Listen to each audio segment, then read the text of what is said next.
All right, y'all, good morning. Happy Thursday.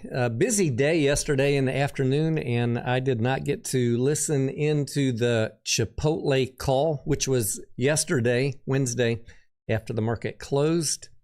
It's before market opens here this morning on Thursday, sipping on the first cup of coffee, and I'm going to be listening into this call. Chipotle's down 18% in pre-market, which maybe is an interesting opportunity, but I need to get caught up very quickly. So if you want to listen in or have a chat while I'm listening in, that is what we are doing this morning. Let's go ahead and make sure the mute is off up here. All right, let's get going. Chipotle Mexican Grill, third quarter 2025 results conference call. All participants will be in a listen-only mode. Should you need assistance, please signal a conference specialist by pressing the star key followed by 0. After today's presentation, there will be an opportunity to ask questions. To ask a question, you may press star, then 1 on a touch-tone phone. To withdraw your question, please press star, then 2. Please note this event is being recorded. I would now like to turn the conference over to Cindy Olson, Head of Investor Relations and Strategy. Please go ahead. Hello, everyone, and welcome to our third quarter fiscal 2025 earnings call. By now, you should have access to our earnings press release. If not, it may be found on our investor relations website at ir.chipotle.com. I will begin by reminding you that certain statements and projections made in this presentation about our future business and financial results constitute forward-looking statements. These statements are based on management's current business and market expectations, and our actual results could differ materially from those projected in the forward-looking statements. Please see the risk factors contained in our annual report on Form 10-K and in our Forms 10-Qs for a discussion of risks that may cause our actual results to vary from these forward-looking statements. Our discussion today will include non-GAAP financial measures. A reconciliation to GAAP measures can be found via the link included on the presentation page within the Investor Relations section of our website. We will start today's call with prepared remarks from Scott Boatwright, Chief Executive Officer, and Adam Reimer, Chief Financial Officer, after which we will take your questions. Our entire executive leadership team is available during the Q&A session. And with that, I will turn it over to Scott. Thanks, Cindy, and good afternoon, everyone. Our third quarter performance fell short of our expectations due to persistent macroeconomic pressures. However, we are moving quickly with a clear, actionable plan to accelerate transaction growth. Let me first review our third quarter results. Sales grew 7.5% to reach $3 billion, including a 0.3% increase in comp. Digital sales were 36.7% of total sales. Restaurant level margin was 24.5%, a decline of 100 basis points year over year. Adjusted diluted EPS was 29 cents, an increase of 7% over last year, and we opened 84 new restaurants, including 64 Chipotlanes. Now, I want to spend a minute addressing a few of the consumer headwinds we have experienced. Earlier this year, as consumer sentiment declined sharply, we saw a broad-based pullback in frequency across all income cohorts. Since then, the gap has widened, with low to middle income guests further reducing frequency.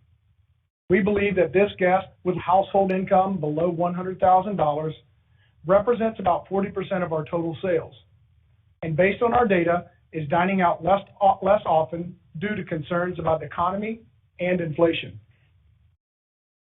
A particularly challenged cohort is the 25 to 35-year-old age group. We believe that this trend is not unique to Chipotle and is occurring across all restaurants as well as many discretionary categories.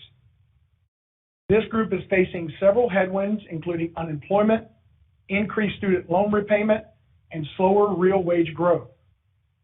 We tend to skew younger and slightly over-index to this group relative to the broader restaurant industry. Finally, the promotional environment has intensified, with value as a price point and menu innovation escalating throughout the year. Despite these headwinds, Chipotle maintained stable wallet share in the third quarter, but we aim to get back to consistent share gains. While value as a price point is not and will not be a Chipotle strategy, We are using this challenging period to strengthen our consumer flywheel by improving execution, enhancing how we communicate value, and accelerating menu and digital innovation. I will give you more specifics on our initiatives to drive transactions in just a moment. But first, I will review our 5 key strategies that will help us win today and grow our future. And these include running successful restaurants with a people-accountable culture that provides great food with integrity while delivering exceptional in-restaurant and digital experiences. Sustaining world-class people leadership by developing and retaining top talent at every level. Making the brand visible, relevant, and loved to acquire new guests and improve overall guest engagement. Amplifying technology and innovation to drive growth and productivity at our restaurants, support centers, and in our supply chain. And expanding access and convenience by accelerating new restaurant openings in North America and internationally. I will start with a combination of operations and world-class people leadership. We recently held our team director conference with our leaders who each oversee a sub-region or region of the country. What is incredible about being in a room with these 80 leaders is that 85% were promoted internally, and the average tenure is nearly 15 years. Additionally, 29 started as crew members and grew within the organization. So this group understands that during challenging times, experience in the restaurant is more important than ever, and improving it will build loyalty and drive higher frequency in the future. During the meeting, we discussed that Chipotle has experienced slowing transaction trends several times since going public. During each period, we doubled down on getting the fundamentals right in our restaurants, which reinforces and strengthens our value proposition through execution, not discounts. And this enabled Chipotle to exit each period stronger with accelerating transaction trends that followed. As a reminder, our value proposition includes food made fresh with the highest quality ingredients, prepared using classic culinary techniques, served in generous portions with reliable accuracy and fast, friendly service. Currently, all of this is delivered at a price point that is 20 to 30% below our peers. This gap has widened over the last few years as our pricing has consistently trailed the broader restaurant industry.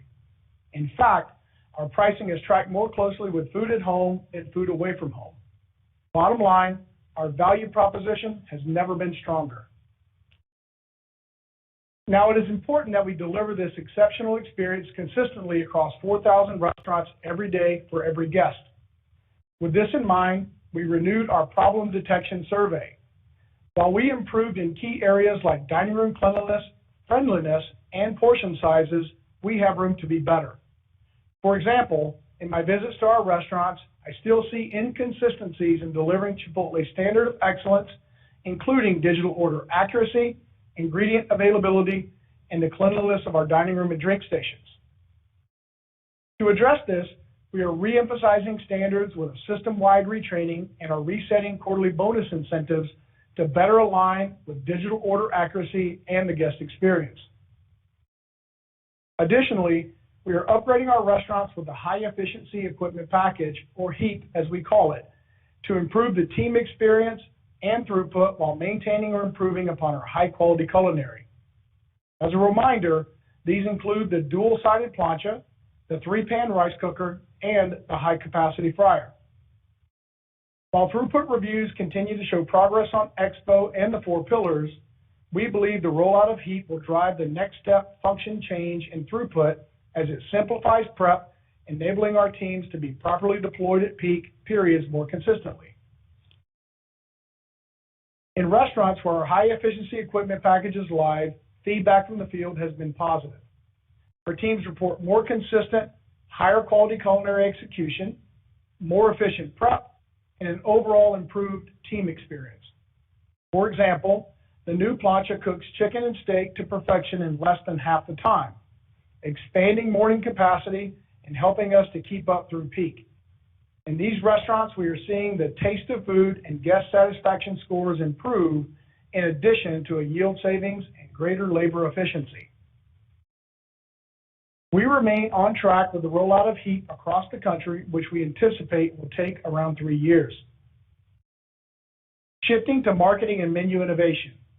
In the third quarter, we accelerated our marketing spend to communicate the brand's extraordinary value through menu innovation, our rewards platform, and high engagement promotions like the college football BOGO and Chipotle IQ.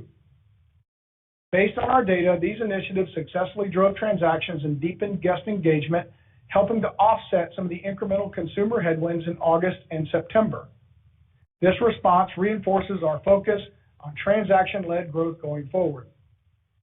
I will start with menu innovation. Through our research, we found that over 90% of Gen Z consumers say they would visit a restaurant just for a new sauce.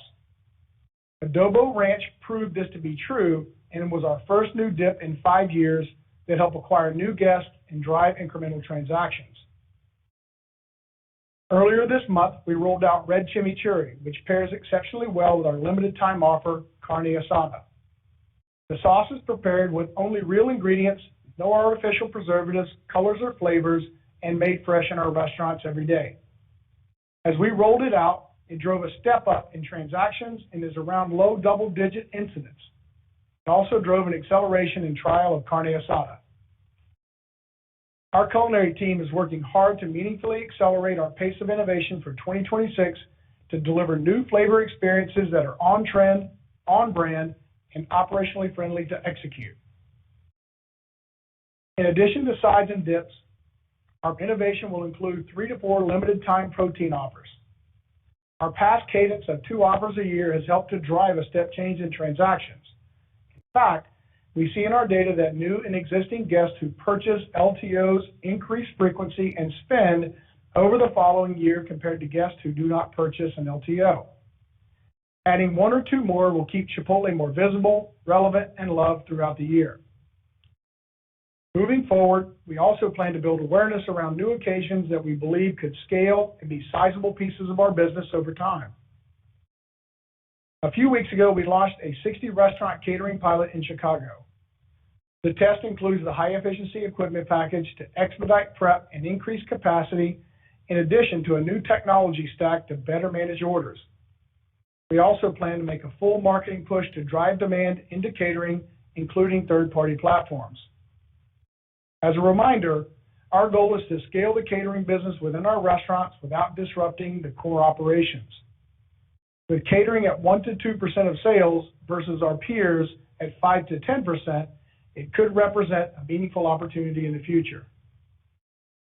And last month, we rolled out Build Your Own Chipotle, our version of a family or group occasion with the ability to build custom bowls and tacos for a party of 4 to 6. Early guest feedback has been positive, and we are seeing little cannibalization as it's bringing new guests and driving higher frequency. We believe the family or group occasion is another big opportunity over time, as groups of 4 or more only make up about 2% of transactions. Finally, we are elevating how we communicate Chipotle's value. Despite our extraordinary value proposition, we are seeing examples where this is not reflected in consumer perception. We are planning to launch a new creative campaign that spotlights what sets Chipotle apart, including clean ingredients, freshly prepped in our restaurants each day using classic culinary techniques, served in abundance, and a speed and price point you can't get anywhere else. You will see new ads that address these aspects of our value proposition in really creative ways, rolling out over the coming quarter and into 2026. Now turning to digital. We believe we have an opportunity to create more engaging experiences that drive consumers into the rewards funnel, increasing our active members and resulting in higher frequency and spend. We learned from Summer of Extras that gamification is a great way to drive frequency, even with our most infrequent guests. Combination of Summer of Extras as well as incremental promotions like Chipotle IQ and Free Potle resulted in loyalty comps accelerating versus non-loyalty comps over the last several months.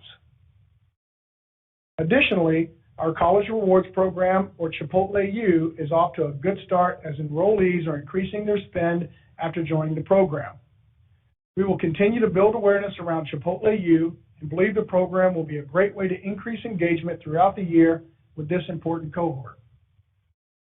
Going forward, we are planning to make some significant additions to the rewards program to drive an increase in active members and improve engagement. We'll have more to share in the coming quarters. Now moving to expanding access.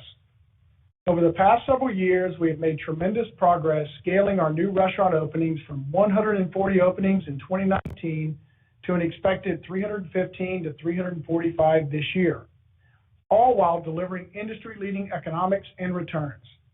On average, that is nearly one new restaurant opening every day. In North America, our new restaurant openings remain strong, with consistent new restaurant productivity around 80% and year two cash-on-cash returns around 60%. We remain confident in our ability to reach 7,000 restaurants long term. In Europe, we have made great strides in culinary and operational execution, and we continue to grow comps, restaurant margins, and cash-on-cash returns. Next year, we will begin to expand new restaurant openings in the region, and we continue to believe Europe is a big opportunity for Chipotle over time. In the Middle East, we opened 2 partner-operated restaurants with the Al Shaya Group, bringing our total to 7 restaurants, including our first in Qatar. Additionally, this week we opened our first Chipotlane outside of North America in Kuwait, and we will open 2 additional partner-operated restaurants in the Middle East next month. The familiarity, excitement, and fandom for the brand delivered at U.S. standards has been strong, reflecting in opening volumes that rival the best we have seen in the U.S. and Canada. And in September, we announced our first joint venture partnership in Asia with SPC, with restaurants in South Korea and Singapore anticipated to open in 2026. South Korea is a trendsetter for pop culture across Asia, with growing influence in the United States, and the response to our announcement has been exceptionally strong. With high brand familiarity in both markets, a passion for exceptional culinary experiences, and a rapidly evolving dining out landscape, these are ideal entry points for Chipotle in the region. In 2026, we anticipate opening between 350 and 370 new restaurants. In addition to growth in North America, this will include 10 to 15 new partner-operated restaurants in the Middle East, South Korea, Singapore, and Mexico, and 1 to 2 new company-owned restaurants in Europe. To close, I want to reiterate that our brand and value proposition are in a great place, and we are leveraging this challenging time to refocus and provide clarity for our organization. Through our rigorous ground-up review of the business, we have identified ways to accelerate our flywheel of operations, marketing, and digital that will further strengthen and grow this great brand. In operations, we are elevating hospitality and throughput. In marketing, we are sharpening our message to highlight our extraordinary culinary and strong value proposition, while expanding menu innovation and growing new occasions. And in digital, we are creating more engaging personal experiences that deepen our guest loyalty and grows our rewards platform. We are also working to define the next evolution of our long-term strategy, which we are calling Recipe for Growth, and we'll have more to share in the coming quarters. As we execute this plan, we are confident that we will return to consistent positive transaction growth, putting us on a path to surpass $4 million in AUVs over time, expand to 7,000 restaurants in North America long term, and accelerate international expansion as we make our way to becoming a global iconic brand. With that, I will turn it over to Adam. Thanks, Scott, and good afternoon, everyone. Sales in the third quarter grew 7% year over year to reach $3 billion, including a comparable sales increase of 0.3%. Restaurant level margin of 24.5% declined about 100 basis points compared to last year. Earnings per share grew 4% year over year to 29 cents on a GAAP basis and grew 7% to 29 cents on a non-GAAP basis, adjusted for unusual items. During the quarter, we experienced another step down in our underlying trend. While we did see encouraging results as we accelerated our marketing spend and rolled out carne asada and red chimichurri, our underlying trends remained challenged throughout the quarter and into October. Taking this into consideration, as well as the ongoing macro uncertainty, we now anticipate full-year comps to decline in the low single-digit range. As a reminder, we will be rolling off 2 points of price in early December. Additionally, inflation is accelerating into the mid-single-digit range, primarily due to tariffs and rising beef costs, and we anticipate it will remain in this range in 2026. We do not plan to fully offset this incremental inflation in the near term, and while this will pressure margins, we think it's the right thing to do to continue to provide extraordinary value to our guests during this challenging economic backdrop. I will now go through the key P&L line items, beginning with cost of sales. Cost of sales in the quarter were 30%, a decrease of about 60 basis points from last year. The benefit of our menu price increase from last year and cost of sales efficiencies more than offset inflation, primarily in beef and chicken, as well as the impact of tariffs. Tariffs impacted the quarter by about 30 basis points, and we continue to estimate that we will see about a 50 basis point ongoing impact from tariffs, which does not include any impact from Mexican or Canadian imports that fall under the USMCA exemption. For Q4, we anticipate cost of sales to be in the high 30% range as we have a full quarter of our premium carne asada limited time offer, as well as higher beef prices. Labor costs for the quarter were 25.2%, an increase of about 30 basis points from last year, as higher pricing was more than offset by lower volumes and wage inflation. For Q4, we expect our labor costs to be in the high 25% range, with wage inflation in the low single-digit range. Other operating costs for the quarter were 15%, an increase of about 120 basis points from last year, primarily driven by higher marketing costs and lower sales volumes. Marketing costs were 3% of sales in Q3, an increase of about 90 basis points from last year. As Scott mentioned, we accelerated our marketing spend in the quarter, which helped to offset some of the slowing underlying trends we experienced in August and September. We expect our marketing costs to remain around 3% of sales for Q4 and for the full year. For Q4, we anticipate other operating costs to be about 15%.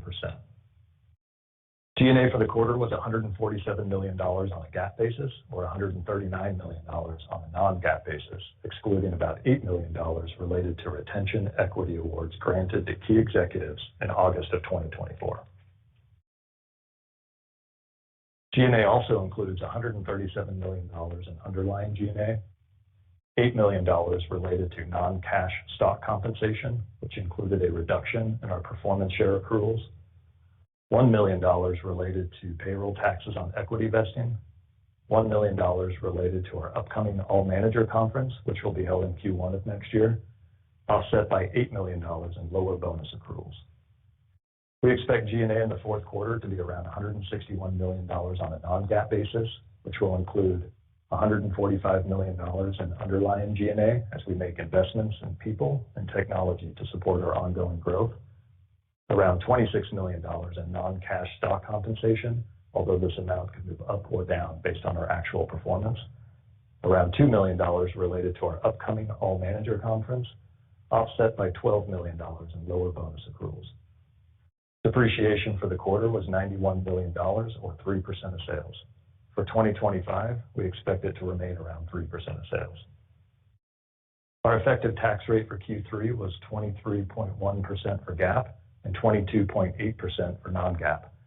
Our effective tax rate benefited from lower non-deductible expenses. For fiscal 2025, we estimate our underlying effective tax rate will be in the 25 to 27% range, though it may vary based on discrete items. Our balance sheet remains strong as we ended the quarter with $1.8 billion in cash, restricted cash, and investments, with no debt. During the third quarter, we purchased $687 million of our stock at an average price of $42.39, bringing our year-to-date total to a record $1.67 billion at an average price of $47.74. During the quarter, the board authorized an additional $500 million to our share purchase authorization, and at the end of the quarter, we had $652 million remaining. To close, I want to thank all of our restaurant and restaurant support teams for their hard work and commitment to Chipotle. In times like these, our strong economic model gives us the flexibility to invest in our brand, our guest experience, and our value proposition. And as we have seen in the past, this will further strengthen Chipotle and allow us to emerge from this period of consumer uncertainty even stronger than when we entered it. We are confident in our path forward, and we are ready to take your questions. We will now begin the question and answer session. To ask a question, you may press star, then 1 on your touch-tone phone. If you are using a speakerphone, please pick up your handset before pressing the keys. If at any time your question has been addressed and you would like to withdraw your question, please press star, then 2. We ask that you limit yourself to 1 question and 1 follow-up. At this time, we will pause momentarily to assemble our roster. The first question today comes from Andrew Charles with TD Cowen. Please go ahead. Thank you. This is Zach Ogden on for Andrew. So Adam, last quarter you brought up the idea of changing the pricing strategy from 1 per year to more of a learn and go approach. So 1 is that the strategy for 2026, and then 2, is this a change in philosophy that you're prioritizing traffic growth over margin expansion, or is say the high 20s restaurant margin at $4 million AUV still feasible, and I guess assuming normalized inflation? Yeah, so as you know, we're currently running price of about 2% from the increase that we took in December of last year. And that's been enough to really offset the underlying inflation that we've seen so far this year. And that compares to the 4% that the industry is running as a whole. And so it's been really great how we've been able to offset underlying inflation while also increasing our value gap. And that's something that we've done historically and we want to continue to do in the future. But as we look into next year, as we mentioned in our prepared comments, inflation is stepping up into that mid-single digit range. So given the elevated inflation and the ongoing consumer uncertainty, we're going to take a slow and measured approach to pricing in 2026. And I think that's kind of what you're getting at, is we're going to kind of take it over time rather than all at once. And at this point, we don't plan to fully offset inflation in 2026. And so this will pressure margins in the near term, but we believe it's the right thing to do for our guests in this environment. And it'll further increase our value proposition and will create a temporary dislocation, but we believe that we can get that back over time. Okay, got it. I believe, Zach, you also had a question, a follow-up question about our long-term algorithm that we've talked about quite extensively. It will always be our endeavor, regardless of what's going on with the economy, to expand our margins responsibly based on the flow-through historically we have stated, which is around 40%. Got it. Thank you. And Scott, the last couple calls, you've expressed confidence in returning to mid-single digit same-store sales. So is that still the case for 2026? Or I guess what would be a reasonable time to get back there? Yeah, I believe that it is. It'll all depend on what's going on in the consumer backdrop. The economists we have spoken to over the last several quarters say Q4, Q1 likely to be the toughest for the consumer, specifically the cohort under $100,000 annually, which I talked about in prepared remarks, and then some easing in Q2. So, I don't have a crystal ball, but here's what I will tell you. Our aim is to continue to be a transaction-led growth company, full stop. And we're confident in our ability to get back there through the acceleration of the consumer flywheel I talk about often, operations, digital, and marketing. Great. Thank you, guys. The next question comes from Lauren Silverman with Deutsche Bank. Please go ahead. Thanks so much. If I could just start on the comp, I guess it's a fairly wide range of outcomes for Q4 with the down low single digit for the year. Can you just help level set where you exited the quarter and what you're seeing from a traffic perspective? Yeah, sure, Lauren. I'll start off on this one. So towards the end of July and into August, we experienced a step down like we talked about in our prepared comments. And that was somewhere around the 200 to 300 basis point range. And then as Scott mentioned in his prepared comments, we increased spend on our media as well as our promotions that helped offset some of the softness that we were seeing specifically in August and September. And we also saw a strong reaction when we launched Carne Asada and even Red Chimichurri in early October. However, during this whole time, the underlying transaction trend remained under pressure. And in recent weeks has softened even further. So when you account for this recent trend as well as the ongoing uncertainty in the economy, the way that we're kind of looking at Q4 is really with a much more conservative view. And right now, at this point, we expect comps in Q4 to decline somewhere in the low to mid-single digit range. Okay. When you look at what's going on with traffic, where are the losses really coming from? Understand some of the cohort commentary, but do do you think you're also losing customers that are trading down or out of the space, losing frequency of transactions with your more loyal customers? Lauren, I'll tell you, based on the data that we have, we're seeing that significant pullback from that cohort under $100,000 annually. And also that age group 25 to 34, which we over-index to, is about 25% of our total sales, has pulled back meaningfully. Based on our data, both purchased and in-house data, it shows that we are gaining market share, but that cohort, so meaning we're not losing them to the competition, we're losing them to grocery and food at home. And so that consumer is under pressure. It is one of our core consumer cohorts. And so they feel the pinch, and we feel the pullback from them as well. We were able to re-engage them through the Summer of Extras promotion that we ran, both through our loyalty rewards campaign, as well as some digital initiatives that we did around Chipotle IQ, as well as Free Potle. So we know with the right activations, we can get that consumer back into our business. And we're going to leverage what we've learned from Summer of Extras to really inform the 2026 digital strategy. Thank you very much. The next question comes from Sharon Zackfia with William Blair. Please go ahead. Hi, thanks for taking the question. I wanted to delve into the kind of heap throughput that you're seeing at the pilot locations. Can you talk about how meaningful that has been? I think you referred to it potentially yielding a step function in throughput, and I'm curious as to what the actual results are.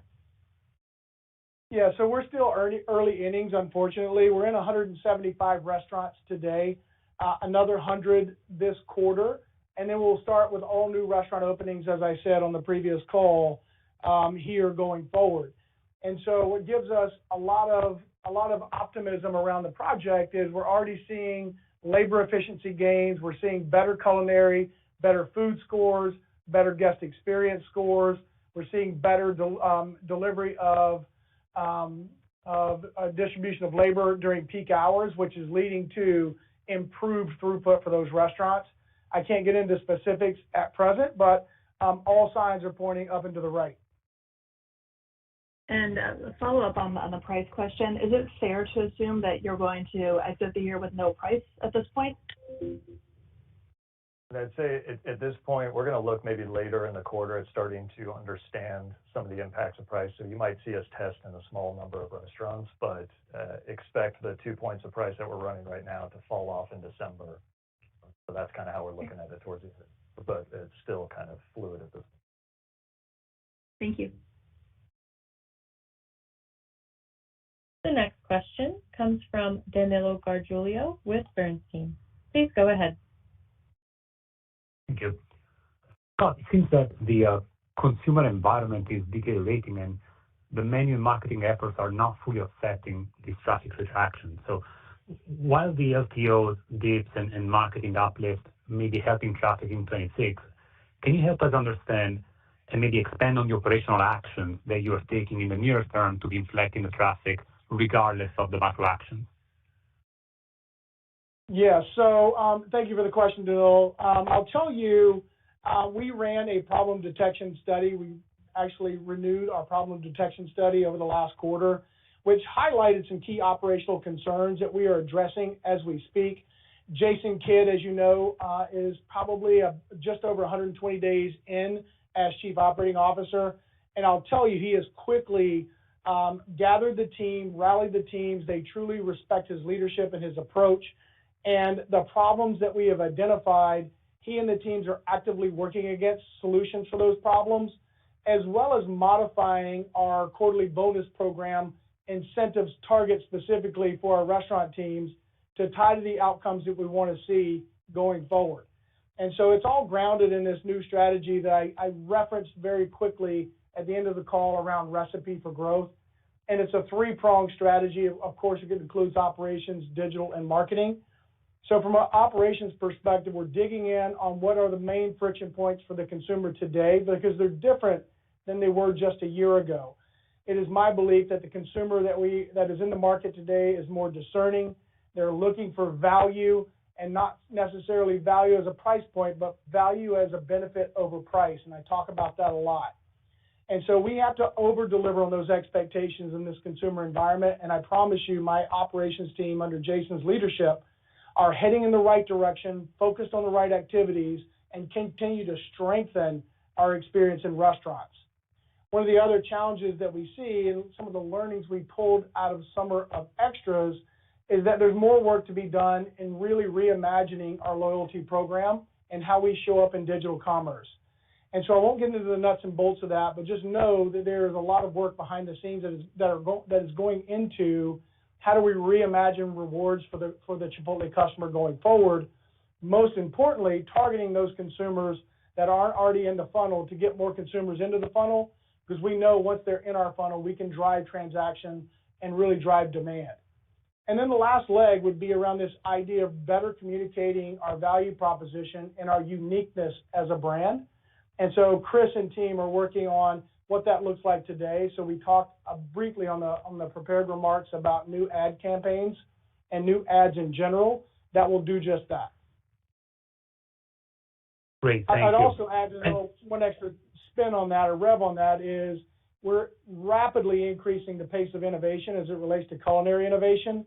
And so you will see more in 2026 because we know new news is really resonating with core consumers today. Excellent. Thank you, Scott. And maybe Adam, I was wondering if you can update us on the ROIC of the incremental units being built. And specifically, if today you're seeing more cannibalization on your existing stores versus the past, and if the 8 to 10% net unit growth guidance that you share for the long term is still reasonable today, or if there is any capacity constraint or return constraint that will make you think that the 8 to 10% may not be achievable going forward. Yeah, thanks, Danilo. So no, in terms of impact that new restaurants are having on our existing restaurants, on a per restaurant basis or a per new restaurant basis, we're seeing very similar levels to what we have in the past. The overall impact as it impacts our overall comp is increasing as we increase that percentage growth over time. But that's natural as you kind of go up in that. And then plus those new restaurants drive a much higher comp. They comp much better than our existing restaurants, so that helps offset that. So net, you're seeing about 100 basis point or so impact to our overall comps from this NRO growth. And then Scott, do you want to talk about in terms of kind of the pace that we're at? I think that's the second part. Yeah, and I'll tell you that 1% has been historical for the last 10 or 15 years is what we typically see in a given year, regardless of the number of openings.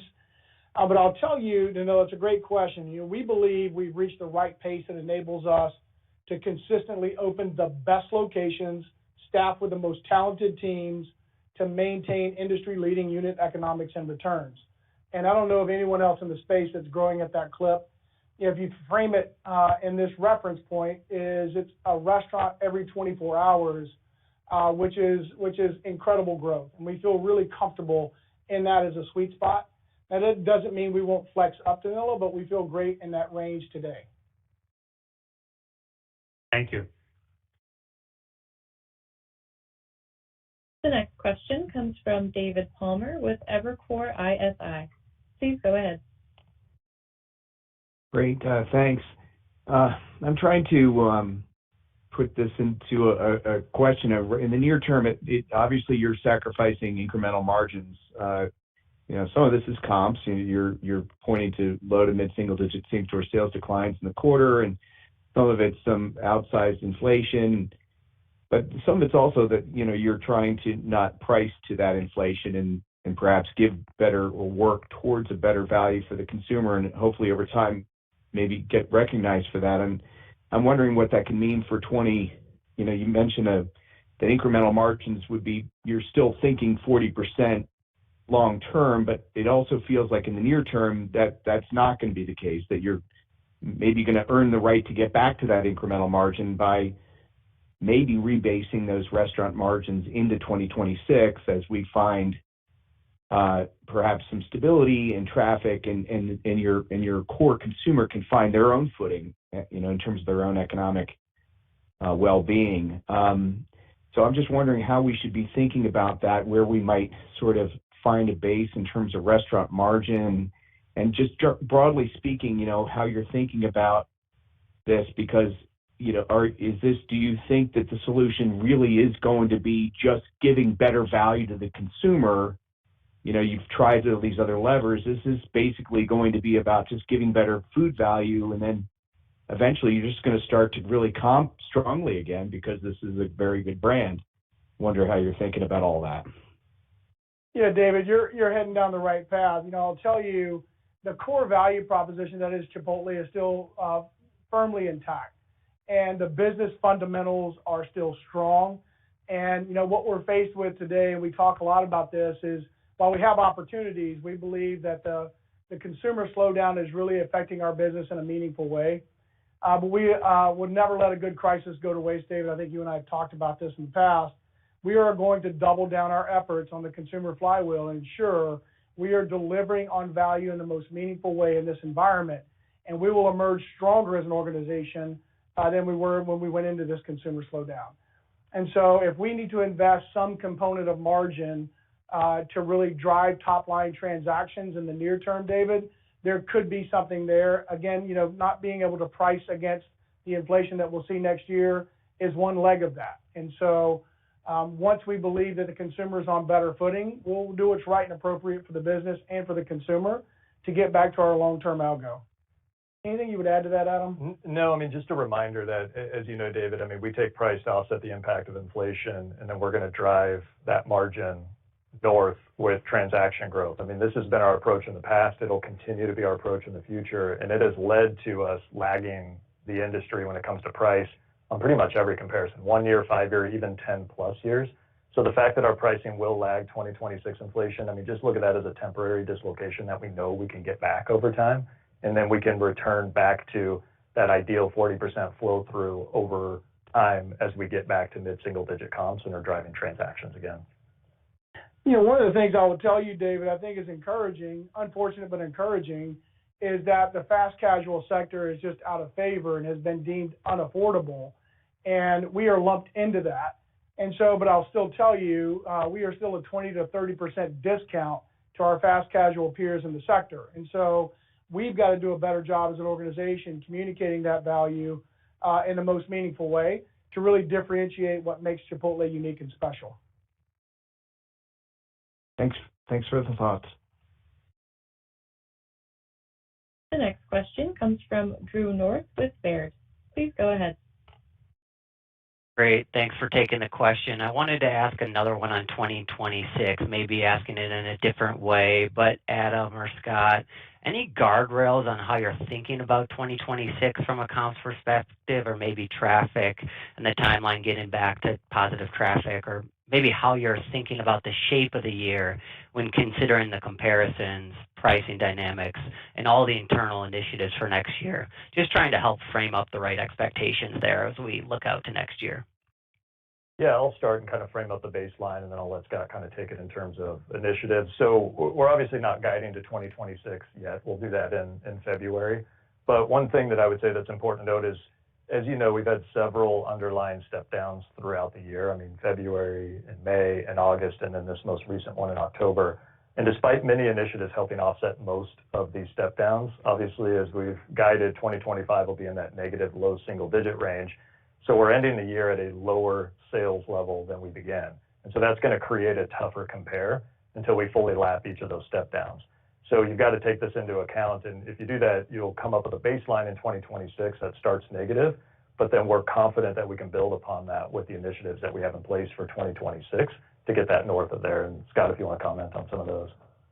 Yeah, here's what I tell you. In the Recipe for Growth strategy, just think about it as we're developing a roadmap of initiatives with clear ownership, expectations, and deliverables that will serve as our top enterprise priorities for the year. The good news is it aligns with our 5 strategic priorities, and we'll use it to accelerate the consumer flywheel that you hear me talk about often, which will strengthen our value proposition and really get us back to mid-single digit comp growth. In the end, it's meant to inspire our teams to think boldly, act with urgency, and more importantly, deliver on a growth mindset for 2026. Thank you for the color.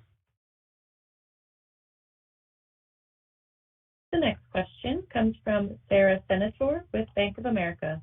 Please go ahead.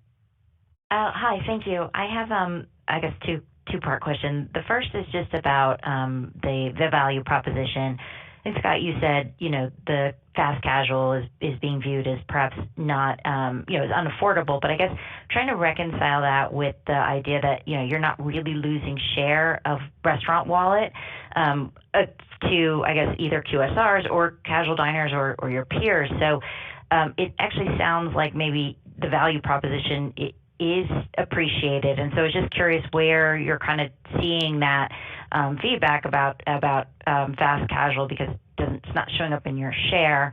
And I guess on that same note, are you seeing any difference in day part, like lunch versus dinner? We've heard now that weekday lunch is perhaps weaker just because of, it's easier to give up. So anything there? Hi, Sarah. Thanks for the question. Day parts are holding up very consistently, roughly 50-50 between lunch and dinner, so no meaningful shift there. I will tell you candidly, through our problem detection study, there were a few remarks that said that the brand was unaffordable. And I think they were broad-based in general, but I am curious to know, further, does that consumer believe us to be lumped in with other, casual or fast casual concepts at the $15 price point, which just isn't true. And so while I'm not going to disparage the competition or have a price pointed ad, I do want to communicate that you can get extraordinary value for around $10 at Chipotle in a way that doesn't say what I just said. And that's the challenge. I see. So just to follow up on that, as you talk about, things that you've trialed in terms of how do you communicate value, can you, give me any sense, like, is it you doing through social media or targeted marketing through your app? Just, the idea of communicating value without a price point, it seems a little bit tricky to me. It is. We did test that ad I just mentioned to you, where we showed a lot of abundance. We showed classic culinary, and we showed consumers eating Chipotle. And we said at the end of the ad, you can get all this for around $10. And in the testing, the consumer missed that message point altogether and said, that's really not meaningful to me. What was meaningful to me was looking at innovation, looking at culinary, and looking what makes Chipotle special and unique. So I think there's more work to do, and Chris will tell you he's got several work streams underway to really ferret out what's the right approach. We are engaging other ad agencies to bring in ideas to ensure we have the best thinking in the room. But you'll see some new ads and a new strategy in 2026. Thank you. The next question comes from Dennis Geiger with UBS. Please go ahead. Thank you. Scott, I wanted to come back to some of the comments around menu innovation looking to 2026 for what sounds like at least one, maybe two incremental LTOs that I think you'd mentioned. Any other learnings maybe from the 25 LTO launches to help you think about those launches next year in the current environment to maximize impact, whether it's something with marketing or timing or anything like that? Obviously, you guys have a long track record under your leadership of successfully launching LTOs, so you've done it well historically. Just anything new, given the environment that we're in, takeaways from this year as you think about ramping up those launches next year? Yeah, it's a great question. Here's what I'll tell you is the repeat LTOs still performed well. Well, the initial transaction lift seemed to be muted because of the consumer backdrop. Each one did drive transaction and spend and incidents.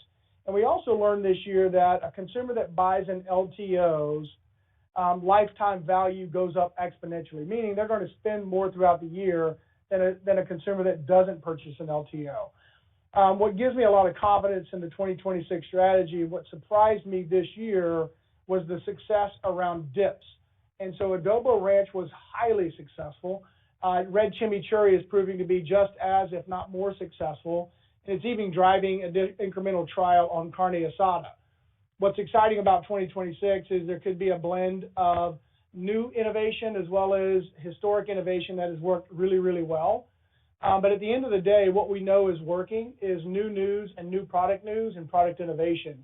And so we're going to lean into that more meaningfully in the coming year. So you'll see not only LTOs around proteins, but you'll also see us pepper in sauces, dips, or sides that we think will have a step change improvement in the consumer experience.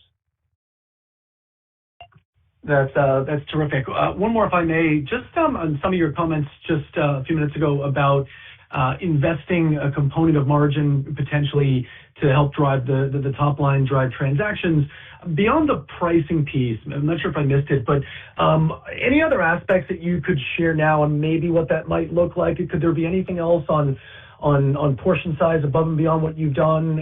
Anything else that you're contemplating that you'd share kind of on that opportunity to invest to drive the top line? Thank you. Yeah, thank you. And I appreciate you mentioning portioning because we are seeing incredibly positive transaction in social media around abundant portions at Chipotle, which we invested in obviously this year and have had a meaningful impact on. So that's one component of it. The other is you will see incremental ad spend. I think we've said historically we'll spend around 3% annually. That number will remain intact, but there could be strategic opportunities. And again, I said we will always have a return-focused approach to marketing. There could be strategic opportunities that present themselves where we could incrementally spend as long as we're driving, I think I've said publicly, a 4+ ROAS, return on ad spend, where we know we can drive top line and margin. Thank you very much.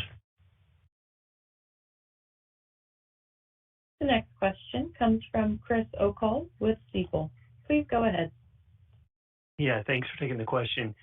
Scott, you mentioned the locations with the new equipment are seeing improved guest satisfaction scores, but have you observed any concerning trends in customer sat metrics for the rest of the chain, particularly regarding speed of service or food quality? Nothing that stands out as divergent. Here's what I will tell you is we are struggling in digital with accuracy. And I'll tell you why. And I'll tell you why I think that is. I think we made a shift in our annual incentive plan to focus on time versus accuracy because we were doing pretty well in accuracy at the time we decided to make that change. Our accuracy has fallen off. And so we are redesigning the incentive plan to accurately target the right things that the consumer, if you think about the consumer need states in digital specifically, it's give me what I ordered accurately, on time, and high quality and in abundance. And it's very simple to deliver on those three need states, but you have to incentivize the right behavior for our 130,000 people in the field. And so we're shifting that back to accuracy. And as you can imagine, accuracy versus on time is far more important. If you're 5 minutes late, but everything's in the bag, it's not that big of a deal. If you show up 10 minutes early and my kid's quesadilla is missing, now we have a real problem. And so I don't think we're actively incentivizing the right behaviors, and so we're going to get back to what we know to be true about those consumer need states. Okay, great. Thanks. The next question comes from Brian Bittner with Oppenheimer. Please go ahead. Thanks. Hey guys, I understand the reluctance to price right now and to even talk about pricing in this environment, but I think we're trying to better understand what the action plan for pricing is when that 2% rolls off December into 26. I mean, can you talk to us about how to think about the right base case or even the possible scenarios that you're thinking about for 2026 pricing against that mid-single digit cost inflation? Yeah, so I can jump in here. So as we talked about earlier, we want to take a slow and measured approach. And so what that ultimately means is typically in the past, you would see us take price across the country in one fell swoop, maybe over a week or two. We're going to look at this over time. You know, it could be over 4 or 5 or 6 months. It could be over 12 months. It really depends on as we start to roll a certain amount of restaurants and get some good reads on what we understand the resistance to be, the reaction to be. We'll determine from there. So that's why we're being a little bit vague because the strategy is still very fluid. But we do know it's not going to be what we've done in the past, which is all at once. And then that's kind of the general strategy in terms of the rollout. And then in terms of this mid-single digit inflation that we alluded to, which is driven mostly by cost of sales, that number is much higher than what we have seen in the past. I mean, typically we've seen a low single digit inflation of around 2%. And so that's giving us some caution with the consumer environment to not go that high to offset that like we typically have in the past. So we'll be more patient with that over time. But we'll continue to talk about this each quarter and give you updates as to kind of what we're at, what we're seeing, and what we're running. Yeah, and I don't think we've talked about nor are prepared to talk about risk mitigation strategies as it relates to that inflation as well. And so it is not our intent to sit idly and accept 5% inflation in the upcoming year. We will work to offset that with our partner suppliers as well. And as it relates to the unit growth, you are accelerating openings in 26 to a very impressive, unprecedented level, clearly strong growth. Is there, and I know you've talked a lot about historically the cannibalization factor and has remained very, very steady, but does this at all elevate your risk and your ability to drive same store traffic growth moving forward? Just given the multiple years of such high growth and the fact that that's accelerating, what gives you confidence that you can execute on a same store basis while opening this many units? Yeah, so I can jump in here. So we definitely have the confidence we can still drive same-store sales, even if that starts to, that growth starts to basically level off at some point here in the future as we approach 7,000 restaurants. Because you have to keep in mind, new restaurants do impact our overall comp by that rough 100 basis points or so. So that's actually going to come down over time. And our existing restaurants do a fantastic job of comping. We even see our restaurants that are over 15 or 20 years comping as well when we're driving overall transactions up. So I don't think it's going to have any impact. If anything, it'll start to give us a very small tailwind as that starts to level off. Yeah, I'd add to that. One of the unique things about the Chipotle brand, having worked in other brands, the cannibalized restaurants at Chipotle recover inside of 12 to 13 months. And I don't think I've worked in any other brand that recovers as quickly. And those new restaurants are out comping the current base restaurants. So we feel really good that we're in a sweet spot. We have the development machine prepared to develop enough ready talent leaders to run those business units. And we feel like we're in a really good spot today. Appreciate all your thoughts. Thanks. Of course. Thank you. The next question comes from Jeffrey Bernstein with Barclays. Please go ahead. Hi, this is Anisha Dat on for Jeff Bernstein. I wanted to ask a question on comp trends. To what extent do you attribute recent comp softness to Chipotle-specific factors versus broader macro trends, and what levers are you considering to reverse the comp trend? Yeah, it's a great question, and one we look at very analytically and we look at often. I'm sure there's some component of self-inflicted opportunity as I talked about the problem detection study and trying to understand how we better deliver on the consumer experience. I think there's a component of a more discerning consumer. And I think most of it, the majority of it, is this massive pullback on who is a core audience of ours, 40% of our total sales, that household under $100,000 a year is pulling back. We're not losing that customer.